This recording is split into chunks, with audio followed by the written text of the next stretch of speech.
Today we're gonna start our training first aid. So this is one of the very important topic which I'm gonna share with you, and very important information I will provide you through this training. But I would like to request that before you start any first aid training, you need to be properly trained. And I would like to request that do not attempt any first aid and do not provide any first aid to any person if you don't have any proper training. So this training I'm providing you for your information and your knowledge, and that you can use with other trainings also when you are doing any certification training or other trainings also that you are taking. Okay, so let's start our training, first aid training. The course basics, what we're gonna learn. In construction industries, not a day goes by without some type of injury occurring. So if we will talk about the construction industry, it is one of the most risky industries where every day so many incidents or accidents occur. The direct cost and indirect cost of injuries is getting higher. People's basic instinct is to help injured people, but using improper health procedures may lead to a more disastrous situation rather than saving lives. So when you are providing any first aid, you have to be properly trained, and you have to be properly uh, trained, and other knowledge you should have. Otherwise, instead of providing the help to any injured person, you will make it more worse.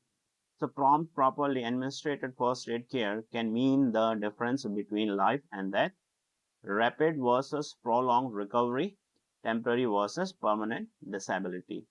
So there are advantages if you will provide the first aid properly, if you know how to provide first aid properly, if you are trained well. If you are not trained well, you don't know how to provide first aid properly, but you are attempting any injured person to provide the first aid, so it can make it worse. It can cause death also, prolonged recovery, and permanent disabilities also. Objective of first aid, why we are providing the first aid to any injured person: to prolong life, alleviate suffering. First aider's responsibilities ends when the service of medical professional begins.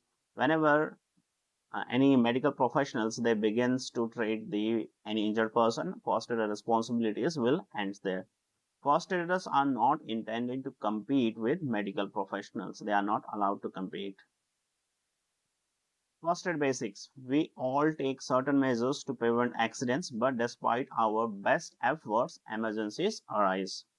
You or people nearby trip and fall, unintentionally come in contact with exposed wiring, step on a rusty nail, or anything can happen that can cause any injury or accident. Beside a well-stocked and functional first aid kit, preparation and skills are the most important tools can have at your disposal.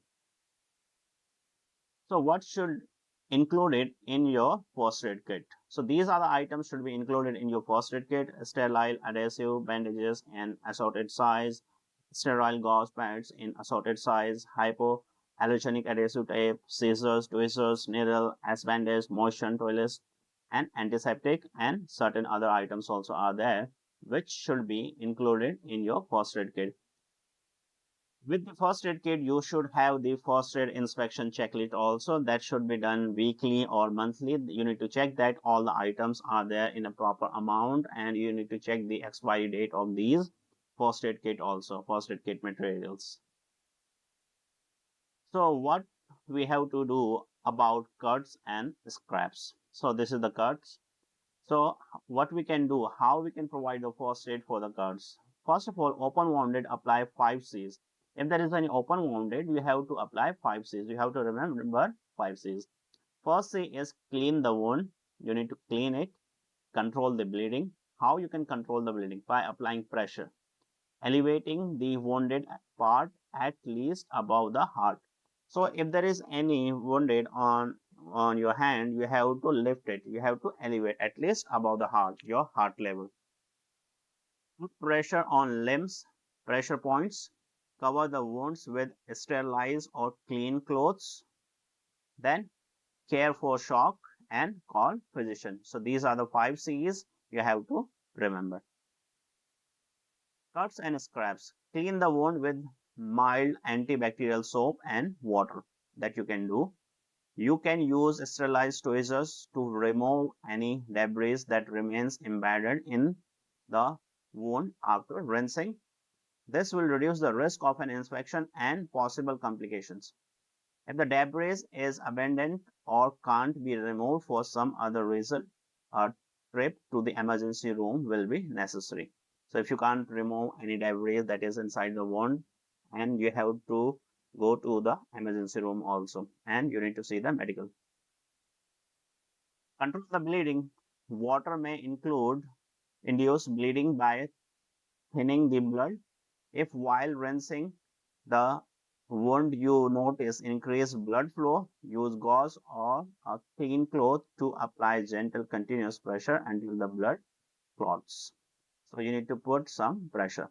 After then, elevate the wounded part of the body if possible above the heart level. You have to elevate the part. Also, hydrogen peroxide is commonly used as a disinfectant for minor cuts and scrapes that we can use, but it is actually not very effective and may even delay the healing process by irritating a person's living cells.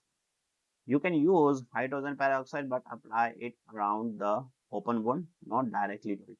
So you can apply around the wound, not directly on the wound. An antibiotic ointment such as neosporin is better alternative. It will keep the wound from getting infected and speed up the healing process. Cover the wound with a bandage or sterilized gauze to keep the dirt and bacteria out. So you have to cover it so any bacteria or any dirt will not get inside the wound. Clean the dressing frequently and rinse the wound as often as necessary to keep it free of dirt. Cuts and scraps. So if there is any cuts or any scraps, what we should do? If there is any cuts or scraps, care for shock. Some victim may lead to shock due to blood loss. Okay, they can lose so much blood, and they can go for shock. Gently lay him down or her down with his head slightly lower than his chest and his feet elevated. Feet should be elevated, so the blood flow should come opposite direction. Call the physician if the wound is very deep or the bleeding is profuse. It may require stitches in order to heal properly. So we're done with the cuts and scrapes. Now we will look into puncture wounds. If it is puncture wounds, what we should do? Unlike a cut, a puncture wound does not typically result in profuse or excessive bleeding. It will not cause any excessive bleeding, and although it will be painful, may look harmless as the skin around the wound simply closes. It is closed. But puncture wounds carry a risk of infection. If left unattended, can result in serious complications. So that's why it should not be left unattended. Injuries sustained by stepping on a nail that punctures through a shoes are especially prone to infection. The injury is caused by the stepping on a nail or a shard of a glass that's been exposed to the elements. It is a good idea to consult a physician who may recommend a tetanus shot or booster. So you need to get a tetanus shot to avoid any infection. Bite from a household pet or another person that result in a puncture wound should be considered and treated as serious injury. If it is bite, you are getting bite from any other pet. If the bleeding is heavy or the item that caused the wound appears unsanitary, thoroughly clean the injured area. If the area which is punctured, that should be cleaned properly with mild antibacterial soap and water, and seek professional medical assistance as soon as possible. So if the injury is minor, clean it with the soap and water and apply an antibiotic ointment such as neosporin or prevent infection. Dress the wound with a sterilized bandage and replace the dressing frequently. It is prudent to keep a close eye on the wound for several days to prevent an onset of an infection from any debris that may have lodged itself deep in the wound. But what I will suggest that if there is any incident happen, if there is any puncture wounds or anything, whether it is mild, medium, or any severe one, so all these incidents you should visit the doctor and properly consult rather than taking any risk. Shock is a life-threatening condition that occurs when the body is not getting enough blood flow. So if any person is getting shock, this can damage multiple organs. Shock requires immediate medical treatment and can get worse very rapidly if the person will not get any medical attention. Major classes shock include cardiogenic shock associated with heart problems and the hypovolemic shock caused by the inadequate blood volume, blood loss, and severe bleeding. Then we have the anaphylactic shock caused by allergic reaction. If the person they will eat any allergic food, sorry, they will get anaphylactic shock. Then septic shock associated with infection. If any infection happen inside the with the body, the person will receive septic shock. Then we have the neurogenic shock caused by the damage to the nervous system. If any nervous system will be damaged, that will cause neurogenic shock. So the shock can be caused by any condition that reduces blood flow, including heart problems such as heart attacks or heart failure. Low blood volume, as with heavy bleeding or dehydration, that can cause changes in blood vessels, as with infection or severe allergic reactions. With whenever the person they will eat any allergic food. Shock is often associated with heavy external or internal bleeding from a serious injury. Spinal injuries can also cause shock. So a person in shock has extremely low blood pressure. Then depending on the specific cause and type of shock, symptoms and include one or more of the following: anxiety or agitation. If the person is getting shock, he will get the confusion, pale, cool or clammy skin, low or no urine output. The person will get very low urine or the urine will not come out, bluish lips and fingernails, then dizziness, headedness or faintness, profuse sweating, moist skin, rapid but weak pulse, and the shallow breathing, chest pain, and unconsciousness. Person will unconscious.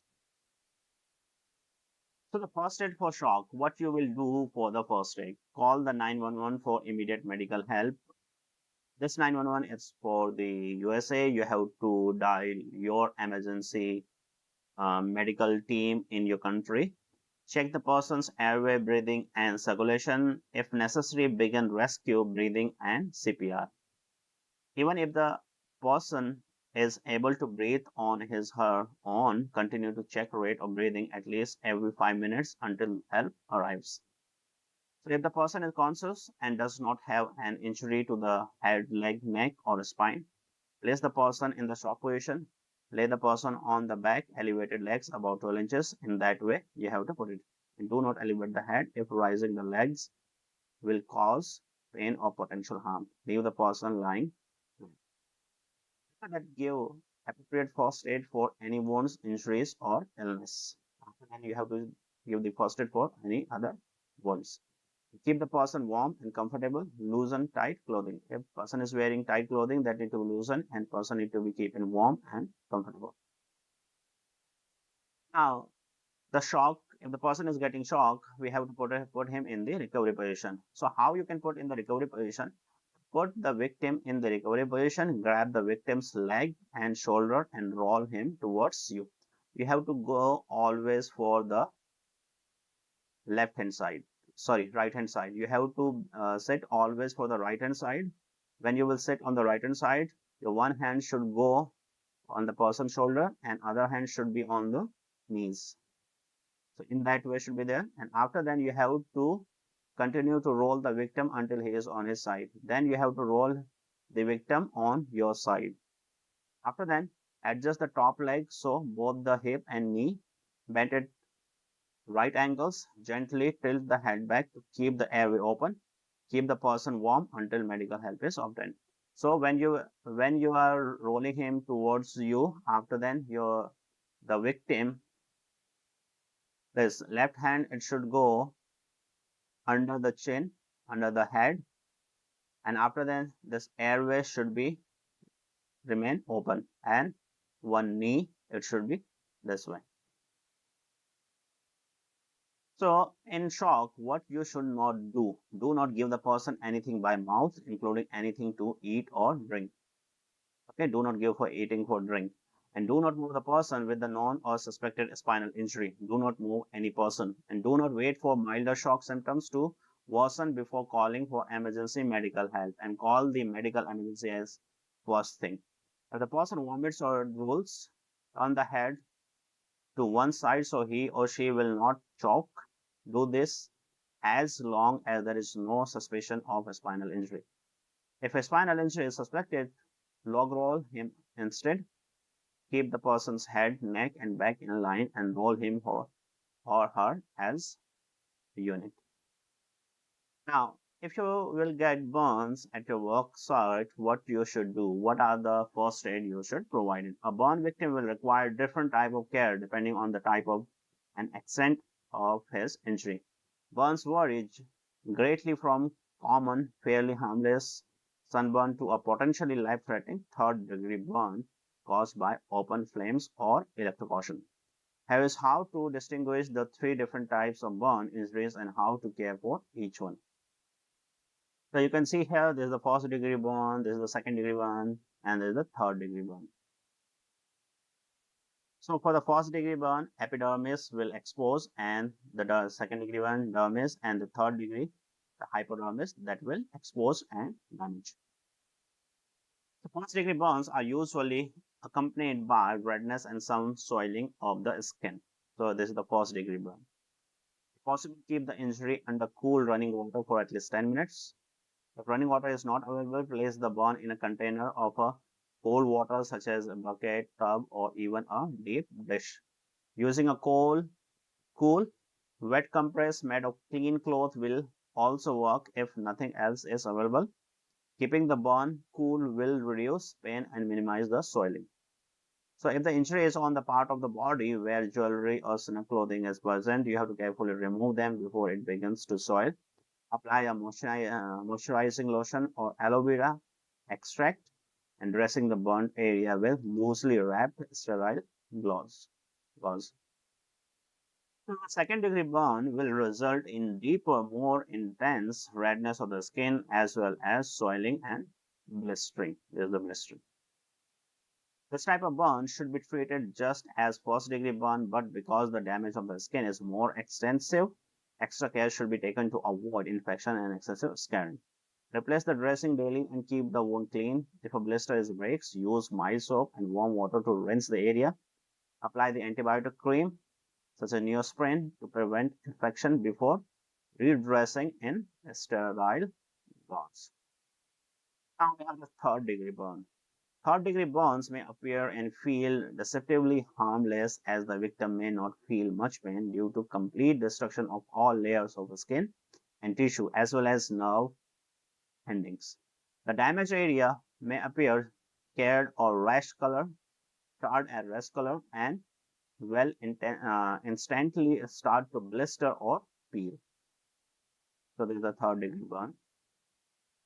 So if the victim clothing is on fire, douse him with non-flammable liquid. For all emergency team, do not remove burnt clothing from the victim as this will expose open wounds to the elements and potential infection. If possible, cover the victim's injuries with wet sterile cloth to reduce the pain and soiling. And if you notice that the victim is going into shock or lost consciousness, you will need to perform CPR. Now the electrocution. Electricity travels through conductors, any material which allows electrical flow as it tries to reach the ground. So what will happen? Because people make excellent conductors, minor electrocutions is a common household hazard. So fortunately, it is usually more surprising than dangerous and does not require medical attention.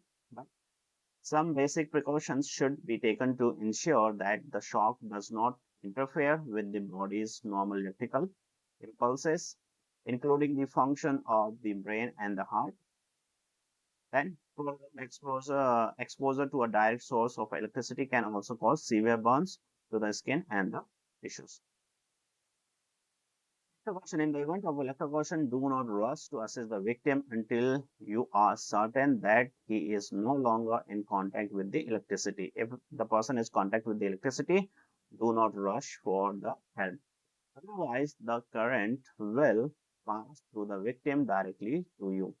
If at all possible, turn off the sources of electricity, example light, switch, circuit breaker, etc. If this is not an option, use non-conductive materials such as plastic or any dry wood to separate the source of electricity from the victim that you can do. And if the injuries appear serious or extensive, dial emergency medical team.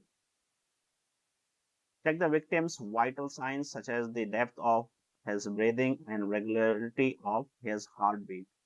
If either one is affected by exposure to electricity or if the victim is unconscious, begin to perform CPR. You have to perform the CPR. Treat any areas of the victim's body that may have sustained burn. If the victim is responsive and does not appear seriously injured, but looks pale or faint, he may be at risk of going into shock. So if the person is going into shock, this is the position you have to start. Lay him down with his head slightly lower than his chest and his feet elevated. Now, fractures. If the person they are getting the fractures, what should be done? A fracture may not always be obvious as most breaks do not result in compound fractures. It is important not to misdiagnose a break and mistake it for a bruise or a sprain. Typical symptoms of fracture are immediate and excessive soiling will start. Injured area appears deformed. The farthest point of the injured limb turns blue or is numb to the touch. Even slight movement or contact to the injured area cause excessive pain. So these are the symptoms of fracture. There are several types of bone fracture, including oblique. This is the one. This is the oblique one. You can see here, there is a fracture. Fracture which goes at an angle to the axis. After then, communicated a fracture of many relatively small fragments. So you can see here, so many fractures are here. Then a spiral, a fracture which runs around the axis of the bone. See, it is run. A fracture also called open, which breaks the skin. So it will break the skin and the bone will come out. Exposed. It's called. So if there is any fracture, call immediately any emergency team and immobilize the broken bone with a splint. A functional splint can be made of almost any material, wood, plastic, or etc. as long as it is rigid and is longer than the broken bone. Try the splint, simply lay it along the broken bone and wrap it against the limb with gauze or a length of a cloth starting at a point farthest from the body. Do not wrap it too tight as this may cut off blood flow. So if there is suppose there is a fracture on my hand, so you have to get any support. It could be paper, it could be hard paper, it could be plastic, it could be wood, it could be anything which can provide support to my hand, and it should be longer than the broken bone. Once you have put it here, then you have to wrap it with the gauze. When you are wrapping it, you have to make sure that you are not tightening it. You are not wrapping it very tight. It should be little bit loose. If the break is in the forearm, loosely wrap a magazine or a thick newspaper that you can use around the break and use a sling fashion from gauze or a strip of cloth to keep the elbow immobilized. The break in the lower part of the leg requires two splints, one on each side of the leg. Okay, so both the sides should be covered. Suitable material is not available. You can use the victim's healthy leg as a makeshift splint. So as much as possible, keep the victims from moving and until the ambulance arrives, remember ICE, ICE that you have to remember for the fractures. I is for, if possible, apply an ice or bags or ice cubes to the injured area. Use the ice, I for ice. This will keep down the soiling and reduce pain. After then we have the C is for compression. When the wound is bleeding, apply direct pressure with a clean cloth to reduce blood flow. Then there is E. for elevation. Try to keep the injured area as high above heart level as possible. This will reduce blood flow to the injury and minimize swelling. Splint is a medical device for the immobilization of the limbs or the spine. It can be used. So this is the splint also. This can by the emergency medical service or by volunteer first responders to immobilize a fractured limb before the transportation. It is then a temporary immobilization. So in the case of fractures, medical emergency, one should make a splint, treat the area of all wounds before creating the splint. The injured limb should be left in the position that it was found in, and something rigid will be best for support such as sticks, boards, or any rolled up newspaper. These are not available. Try rolled up clothing. The limb can also be tapped to an uninjured body part to prevent it from moving. After then, extend the splint above and elbow the injured area to prevent it from moving. Then secure the splint with ties and be sure not to knot the injured area. Avoid tying too tight as it may cut off circulation. Check the area often for swelling or paleness and seek medical attention quickly. So these are the things we have to follow if there is any fractures. So now we have done with the fractures, we'll move for any head injury. So for day-to-day work, there are so many head injuries will occur if anything will fall down on our hand or head, or we're struck with something, our head is struck with something. One of the most minor head injuries caused by a fall or a strike to the head may result in a bruise or bump and are not dangerous. It is extremely important to pay close attention to the following symptoms: excessive bleeding from an open wound, loss of consciousness, interruptions of breathing, long disorientation, or apparent memory loss. If you detect any of the above, the victim may have sustained serious head trauma and will require professional medical attention immediately. And then you have to call for help, any ambulance. Now, until the ambulance arrives, what you have to do for the head injury, if possible, place the victim in a dim, quiet area. So his mind, if it is disturbed or that cannot harm him more.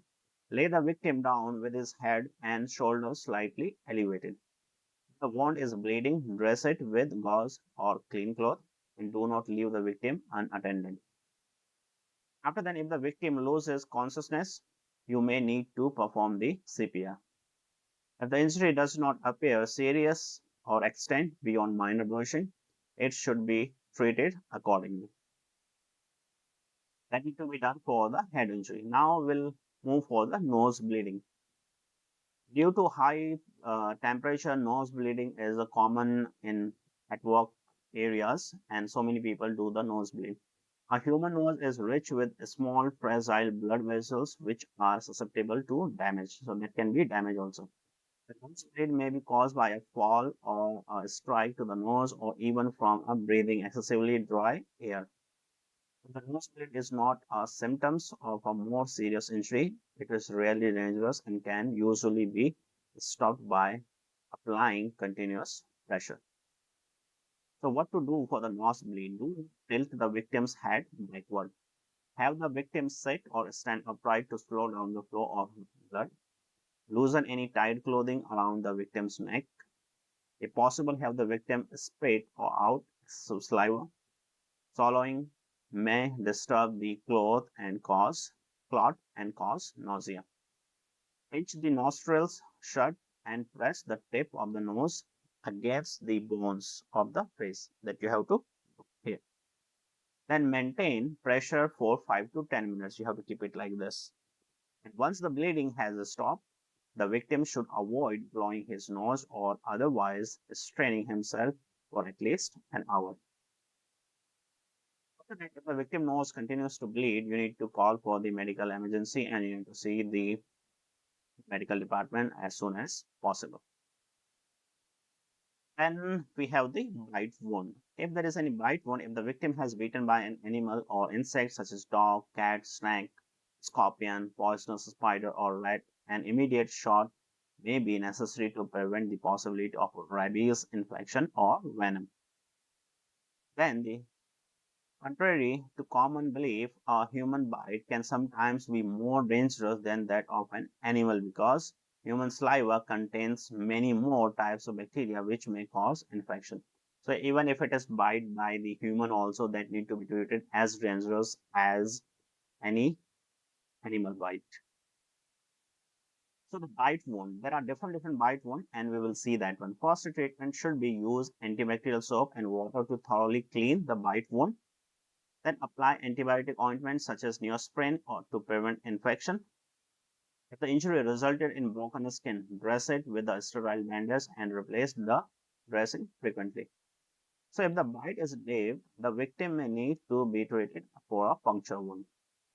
So what you have to do for the puncture wound, as you know that, starting I show you, bring to physician. After then you have to bring the person to the physician. Basic life support. What are the basic life support? Is a specific level of pre-hospital medical care provided by trained responders, including emergency medical technician. They will provide in the absence of advanced medical care. Basic life support consists of a number of life-saving techniques focused on the ABC. So A is the airway, the protection and the maintenance of patient airway, including the use of airway adjacent, such as an oral or nasal airway, and breathing. Actual flow of air through the respiration, natural or artificial respiration, often assisted by emergency oxygen. Then the circulation, the movement of blood through the beating of the heart or the emergency measure of CPR. So the basic life support may also include consideration of the patient's transport, such as the protection of the clavicle, spine, and avoiding additional injuries through splinting and immobilization.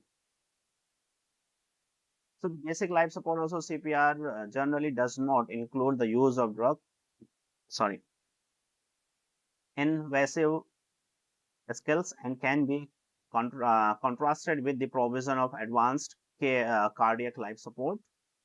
And most lay persons can master BLS skill after attending the short course. So the CPR provided in the field buys time for higher medical responder. If you will provide the CPR, it means you are giving more chances or more time to the patient to get recover and to provide medical support by the CPR. Now, what not to do if there is any bitten wound? Before we learn what to do in an emergency, we must first emphasize what not to do. Do not leave the victim alone first, and do not try make the victim drink water. Do not throw water on the victim's face, and do not prompt the victim into a sitting position. Do not try to revive the victim by slapping his face. Okay. Always remember to exercise solid common sense.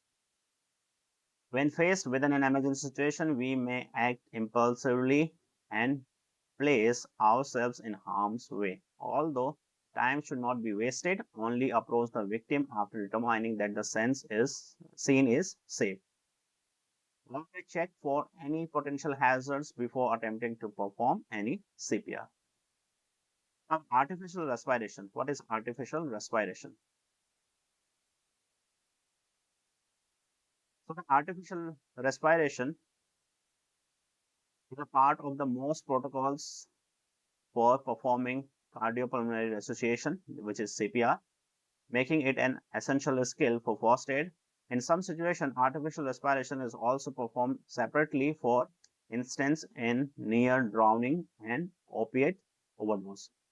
The performance of artificial respiration in its own is now limited in most protocols to health professionals, whereas lay first aiders are advised to undertake full CPR cardiopulmonary resuscitation in any case where the patient is not breathing sufficiently. So insufflation, also known as rescue breaths and ventilations, is the act of mechanically forcing air into the patient's respiratory system. This can be achieved via a number of methods which will depend on the situation and equipment available. All methods require good airway management to perform, which ensure that the method is effective. So, artificial respiration. These methods include mouth to mouth. You will provide air. This involves the rescue making a seal between their mouth and the patient's mouth and blowing in order to pass air into the patient's body. Mouth to nose. You can provide the air through mouth to nose. In some instances, the rescue may need or wish to form a seal with the patient's nose. Typical reasons for this include maxillofacial injuries, performing the procedures in water, or the remains of vomit in the mouth. That's why they will perform through mouth to nose. Mouth to mask. Most organizations recommend that the use of some sort of barrier between the rescuer and patient to reduce the cross-contamination, cross-infection risk. One popular type is the pocket mask. Pocket mask can be used so you can use a barrier between your mouth and the patient mouth. If you feel a pulse but the victim is still not breathing, rescue breaths should be administered. One rescue breath every 5 seconds. Remember to pinch the nose to prevent air from escaping. After the first rescue breath, count 5 seconds, and if the victim does not take a breath on his own, give another rescue breath. Then we have the efficiency of mouth to patient insufflation. Normal atmospheric air contains approximately 20% oxygen when created in. After gaseous exchange has taken place in the lungs with waste products, probably carbon dioxide, moved from the bloodstream to the lungs. The air being exhaled by the human normally contains around 17% oxygen. So only 4% of oxygen we are using. This means that the human body utilizes only around 19% of the oxygen inhaled, leaving over 80% of the oxygen available in the axillary breath. This means that there is a more than enough residual oxygen to be used in the lungs of the patient, which then crosses the cell membrane to the form oxyhemoglobin. Now, that's all for the artificial respiration. So we will stop our training here for the first part. So our next part, we will start from the cardiopulmonary resuscitation. I hope you like this video and the information which I have provided you so far. So see you in the next part, first aid.